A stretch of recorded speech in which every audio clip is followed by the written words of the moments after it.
Before getting into what is kosher, the bigger question is, why do people keep it? And there's no one answer.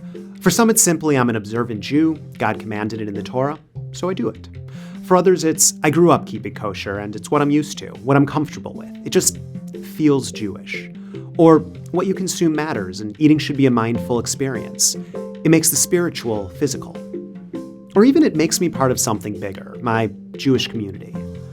When bringing food into the home of someone who keeps kosher, it's important to be respectful of their food restrictions. It's best to stick with fresh fruits or vegetables or packaged foods that have kosher symbols on them. More on this later. So what are the rules of kosher?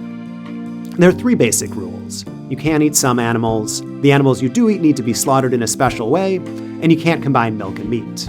Let's break that down. What animals can't you eat?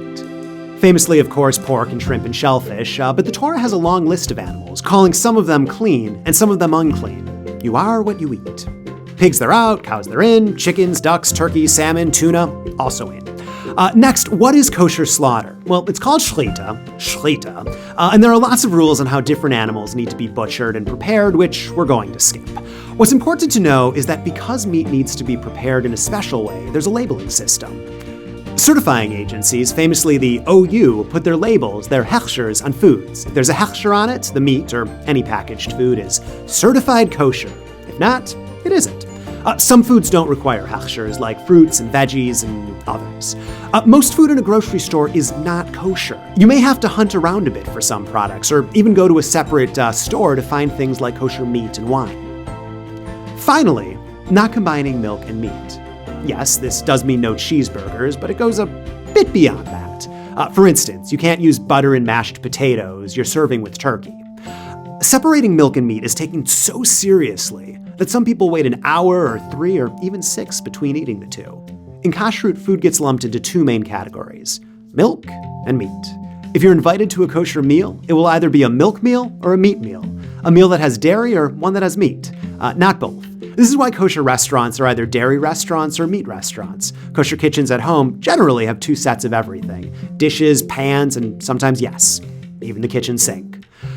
Food that's neither milk nor meat is called parv, and you can have that food with everything. Yay! These rules for kosher originally came from the Torah, which is sparse about the specifics. All the Torah says about milk and meat, for instance, is you shall not boil a kid in the milk of its mother, which some believe was in response to an ancient pagan ritual where they did that. Like most Jewish commandments, mitzvot, the rest of the rules of kosher come from thousands of years of tradition, where people asked, what's the deeper meaning of this passage?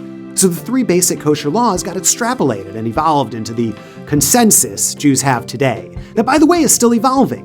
For instance, one of the debates right now is whether to include ethical labor practices inside the kosher conversation. Kosher standards vary by community.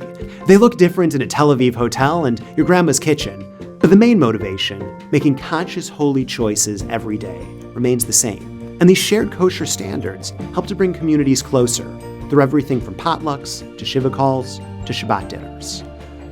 If you're exploring Judaism, it's worth trying kosher out.